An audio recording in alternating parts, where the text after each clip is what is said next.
Hello friends, this is Parneet. Welcome to my channel. I hope you all are doing well. So today we'll be discussing one important module of our IELTS exam which is listening. Yes, आज हम discuss करेंगे listening के बारे में. Listening में कितने bands की requirement होती है फॉर अकेडमिक स्टूडेंट्स को एंड फॉर जीटी स्टूडेंट्स को. फाइन. और हम देखेंगे इसके डिफरेंट क्वेश्चन टाइप्स एंड में मैं आपको बताऊंगी क्या चेंजेस हुए हैं as compare to the previous exams. जो पहले एग्जाम्स आते थे उसमें अभी रिसेंट एग्जाम्स में क्या चेंजेस हुए हैं. क्लियर है? तो चलिए फटाफट डिस्कस करते हैं. Let's get started. सबसे पहले हम देखेंगे जो लिसनिंग का एग्जाम है उसमें आपको टोटल टाइम पीरियड कितना मिलेगा.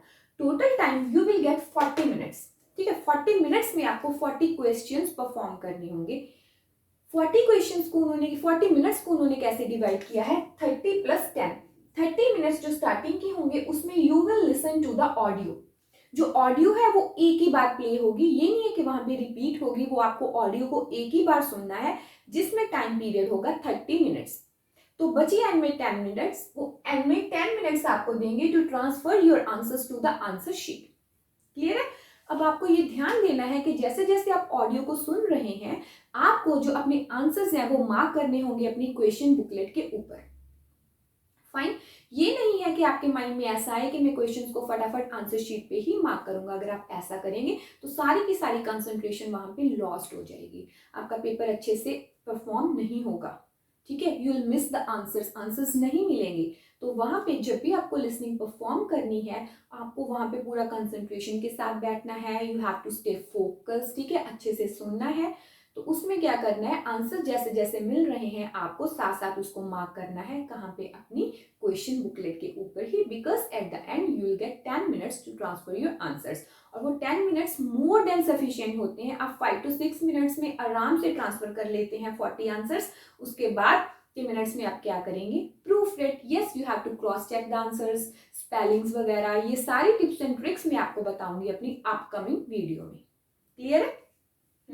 उसके बाद let's have a look on the band score. जो बैंड स्कोर है वो कितना लेना पड़ेगा आपको. अगर आप अकेडमिक स्टूडेंट हैं और आपकी रिक्वायरमेंट है 6.5 बैंड्स की, then you have to score from 26 to 29. आपका 26 आए, 27, 28, 29, आपको कितना मिलेगा? 6.5. For 7 bands, you have to score 30 or 31. Means total 40 marks का पेपर होगा. आपको 40 में से या तो 30 अचीव करने पड़ेंगे या 31 टू स्कोर 7. 7.5 के लिए 32, 33 और 34. And for the GT students 8 bands के लिए यू हैव टू स्कोर 35 और 36. तो जीटी स्टूडेंट्स के लिए तो बहुत ही चैलेंजिंग हो गया लिसनिंग का एग्जाम, है ना. और कई बार क्या होता है, जैसे जो जीटी स्टूडेंट्स होते हैं उनको क्या लगता है, उनको ना लिसनिंग बहुत इजी लगती है. क्यों? जो एकेडमिक स्टूडेंट्स हैं वो अचीव कर लेते हैं 6 और 6.5. क्योंकि जो एकेडमिक स्टूडेंट्स हैं वो कहाँ से प्रिपेयर करते हैं? वो मोस्ट ऑफ द टाइम्स किसी इंस्टीट्यूशन से ही प्रिपेयर करते हैं और उनकी डेली बेसिस पे प्रैक्टिस होती रहती है. लेकिन if I talk about the GT students को फर्स्ट ऑफ ऑल तो उनके माइंड में होता है लिसनिंग तो बहुत ईजी है, मैं कर लूंगा, है ना. तो वो ज्यादा इंपॉर्टेंस किस चीज को देते हैं? बाकी के 3 मॉड्यूल को, राइटिंग, रीडिंग और स्पीकिंग को. उनकी तो वो रोज प्रैक्टिस करेंगे. लेकिन लिसनिंग की वो हो सकता है वो ऑल्टरनेट डेज पे प्रैक्टिस करें या फिर ट्वाइस अ वीक ऐसे प्रैक्टिस करें. लेकिन अगर हम देखें तो लिसनिंग के एग्जाम में आपको स्कोर करना होता है 8. बिकॉज जो जीटी स्टूडेंट है वो मोस्टली किस चीज के लिए अप्लाई करते हैं? For the immigration purpose. And the requirement is 777-8 and you have to score 8 in listening only. And listening के लिए 8 अचीव करना is very very challenging because you have to score 35 और 36. तो लिसनिंग एक ऐसा मॉड्यूल है जिसका डिफिकल्टी लेवल अच्छे से सेट किया है एग्जामिनर ने, है ना. तो आपको इसकी भी डेली बेसिस पे प्रैक्टिस करनी ही होगी. और वो कैसे करेंगे? By keeping all the tips and tricks in mind, जो मैं आपको बताऊंगी नेक्स्ट वीडियो में. क्लियर? अब देख लेते हैं what are the question types और आपको वो क्वेश्चंस कैसे कैसे परफॉर्म करने हैं.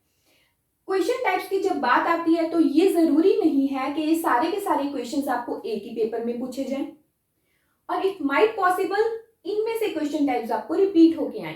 फॉर एग्जाम्पल अगर हम फिलिप्स की बात करें, समरी कंप्लीशन की बात करें, सेंटेंस कंप्लीशन की बात करें, तो हो सकता है ये सेक्शन 2 में भी आए और सेक्शन 4 में भी आए. मल्टीपल चॉइस जो आजकल बहुत रिपीट भी हो रहा है and it is the most difficult type of questions in listening. Section 1 में भी आता है आजकल, सेक्शन 2 में भी आ सकता है एंड सेक्शन 4 में भी आ सकता है। क्लियर है?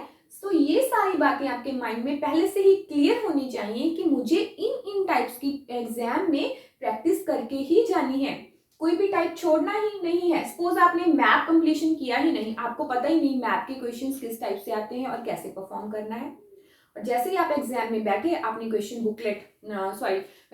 बुकलेट आपने ओपन किया और वहां पे सेक्शन 2 में क्या पढ़ा है, मैप, और मैप को देखते ही क्या हो गया, मेरा कॉन्फिडेंस लो हो गया, एनर्जी चली गई, प्रेशर आ गया माइंड में कि ये तो मुझे करना ही नहीं आता है ना। तो इसलिए सारी टाइप्स को क्लियर करना, उनकी प्रैक्टिस करना, और जो वीकर एरियाज है उनकी प्रैक्टिस तो बार बार करना, रिपीटेडली उनको तो करना बहुत जरूरी है। It's must, it's very important. Fine. तो फर्स्ट टाइप कौन सी है, फॉर्म कंप्लीशन। ये ज्यादातर आपको सेक्शन और आई मस्ट से पार्ट्स, अब तो पार्ट्स हो गए ना, पार्ट्स में आएगी, फर्स्ट पार्ट में ही आएगी आपको क्या, फॉर्म कंप्लीशन। ठीक है, फॉर्म कंप्लीशन में आपको क्या हो सकता है, you have to answer either in 1 word आ जाएगा या 2 वर्ड्स या नो मोर देन 2 वर्ड्स और अ नंबर, ऐसे करके आते हैं।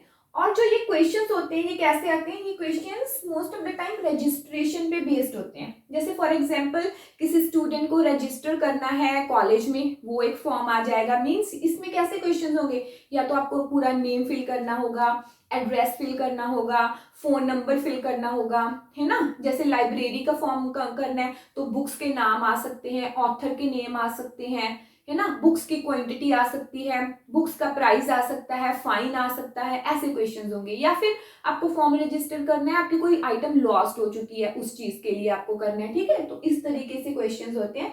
ये क्वेश्चंस मैं कहूंगी बहुत इजी होते हैं, सिंपलेस्ट क्वेश्चंस होते हैं, बिकॉज जो एग्जाम है वो 4 पार्ट्स में डिवाइड होता है एंड जो डिफिकल्टी लेवल है वो कैसे इंक्रीज होता है एज वी मूव फर्दर। तो जो फर्स्ट पार्ट आएगा उसमें तो सिंपलेस्ट क्वेश्चंस होंगे, सेकंड में भी इजियर होंगे, third and fourth will be challenging, बहुत चैलेंजिंग होगा, फोर्थ तो बहुत ज्यादा चैलेंजिंग होने वाला है, ठीक है। तो आई सजेस्ट जो फर्स्ट टाइप के क्वेश्चंस होंगे इसमें वो आपको बहुत ध्यान से करने हैं। एक तो इनमें 1 वर्ड या 2 वर्ड्स में ही आंसर देना होता है, क्लियर है।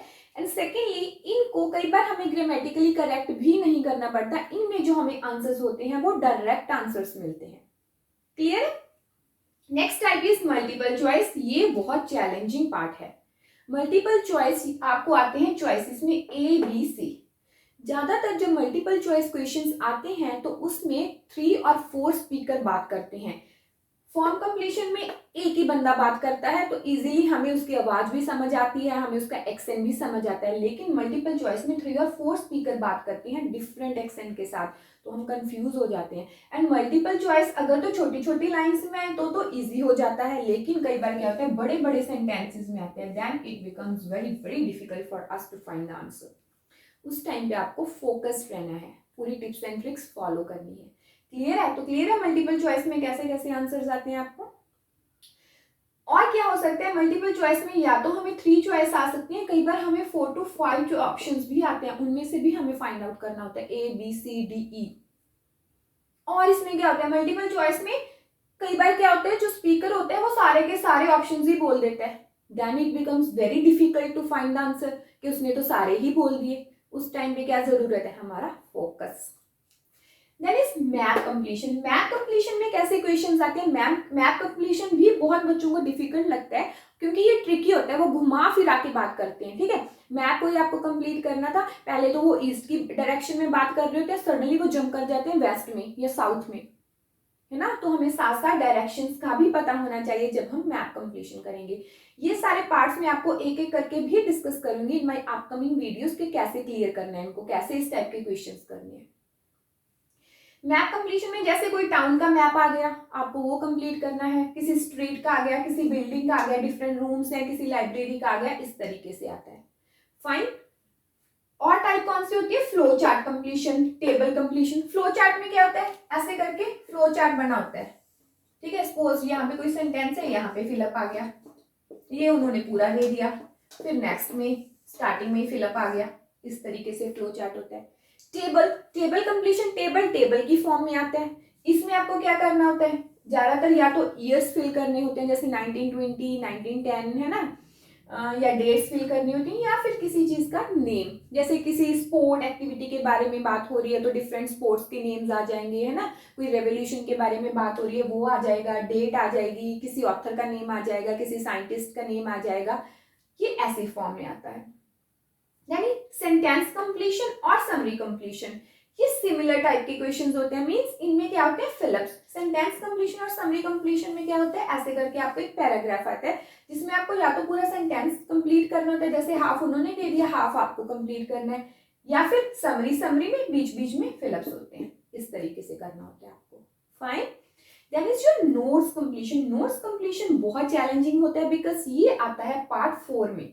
पार्ट 4 में एक तो क्या होता है, जैसे जैसे मैंने बताया 4 तक हम पहुंचते हैं तो डिफिकल्टी लेवल तो वैसे ही इंक्रीज हो गया, फाइन, और वहां तक जाते जाते जो ऑडियो भी होती है वो थोड़ी सी फास्ट भी हो जाती है, और स्पीकर भी इसमें हो सकता है 2 बात करें, तो जैसे 2 स्पीकर बात कर रहे हैं तो हमें समझना मुश्किल हो जाता है, ठीक है, कि कब आंसर आएगा। कई बार क्या होता है, हम तो फर्स्ट पे बैठे होते हैं और एंड में हम क्या सुनते हैं, एकदम से ऑल ऑफ अ सडन आ जाता है, so this is the end of your speaking test, sorry listening test. तो हम क्या हो जाते हैं, कंफ्यूज हो जाते हैं। वहां पे आपको कंफ्यूज नहीं होना, आपको पहले ही क्लियर होना चाहिए कौन कौन सी टाइप्स इनमें मुश्किल है, कौन कौन सी टाइप्स थोड़ी डिफिकल्ट हो सकती है, चैलेंजिंग हो सकती है, और आपको उनको कैसे प्रिपेयर करना है। Clear. Then short answers. Short answers में आपको शॉर्ट आंसर ही देना है, जैसे 1 वर्ड या 2 वर्ड्स में, you have to answer in 1 word, 2 word और इन 3 वर्ड्स, या फिर no more than 3 words, no more than 2 words and और अ नंबर। अब ये भी बहुत स्टूडेंट्स को कंफ्यूजन होती है कि एंड और अ नंबर आ गया तो कैसे हमें करना है, ये मैं आपको समझाऊंगी इन माय अपकमिंग वीडियोस। धीरे धीरे हम चलेंगे, ठीक है, step by step will move forward. अगर एक ही दिन में मैं आपको सारा समझा दूंगी तो आपको क्या हो जाएगा, थोड़ा सा वो मिक्सअप हो जाएगा, क्लियर नहीं होंगी चीजें। एंड में होता है डायग्राम लेबलिंग। ये भी बहुत इंपॉर्टेंट है, आजकल बहुत पूछा जा रहा है। डायग्राम में क्या होता है, जैसे सपोज किसी चीज की डायग्राम आ गई, जैसे साइंस में कोई स्टैंड है, कोई फनल है ना, या फिर कोई और चीज है, कोई किसी चीज का प्रोसीजर है, उसकी डायग्राम आ गई, तो डायग्राम जैसे आई उसमें उन्होंने क्वेश्चंस मार्क कर दिए 29, 28, है ना, 30 यहाँ पे कर दिया, 26 यहाँ पे कर दिया, 25 यहाँ पे, एक तो घुमा फिरा के आपको ये पूछेंगे वो ऑप्शंस के साथ। तो हमें इसमें बहुत अच्छे से ध्यान रखना होगा कि सबसे पहले कौन सा पूछेंगे, ऑब्वियसली 25 पूछेंगे, तो मुझे यहाँ पे ध्यान रखना है, फिर 26 पे जंप कर देना है, हो सकता है 27 यहाँ पे जंप करना है, फिर यहाँ पे ऐसे step wise steps you have to move, है ना, तो इन चीजों का आपको ध्यान रखना है। ये सारे क्वेश्चंस हैं जो मैंने आपको पहले भी बताया है, रिपीट भी हो सकते हैं, सारे के सारे क्वेश्चंस एक पेपर में नहीं भी पूछे जाएंगे। तो जब आपको प्रिपेयर करना है, पहले तो जब आपको प्रिपेयर करना है तो आप क्वेश्चंस कहाँ से उठाएंगे, क्वेश्चन पेपर्स कहाँ से उठाएंगे, फ्रॉम द ऑफिशियल साइट से ही उठाएंगे। जब वहां से उठाएंगे तो क्लियर होंगे ये क्वेश्चंस, क्योंकि उनमें आपको सारे के सारे क्वेश्चंस मिलेंगे। फाइन। और जैसे जैसे आप परफॉर्म करेंगे, जिसमें भी आपको डिफिकल्टी आ रही है, आप उसकी क्या करेंगे, रिपीटेडली प्रैक्टिस करेंगे to master the skills, doubts clear हो सकें, कॉन्सेप्ट्स क्लियर हो सकें। क्लियर है। तो ये सारे क्वेश्चंस आपको माइंड में ध्यान रख के प्रैक्टिस करनी है। I hope the concepts and the question types with band scores are clear to you guys, and if you have any doubts you can directly WhatsApp me on comments me. Fine. So for more updates stay tuned to my channel. Thank you.